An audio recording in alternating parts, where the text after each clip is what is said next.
Pune Hatia express में एक अजीबोगरीब वाकया पेश आया, जहां ट्रेन में सफर के दौरान सो रहे लड़के को एक शख्स ने नामुनासिब तरीके से छूते हुए किस कर दिया, जिस पर वो चरागपा हो गया। और आरपीएफ की जानिब से पूछे जाने पर उसने कहा कि उसे ये पसंद आ गया था तो उसने उसे बोसा ले लिया, जबकि बोसा लेने वाला शख्स अपनी बीवी के साथ सफर कर रहा है।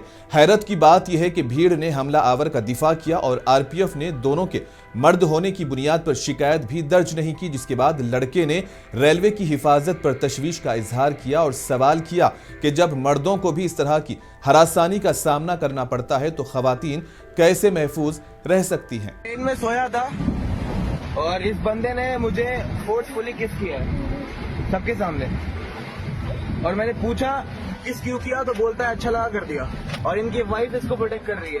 कोई बात नहीं, जान दो, मैं तो नहीं जान दूंगा भाई। अगर यही चीज किसी लड़की के साथ हुआ होता तो भी सब लोगों ने बोला होता।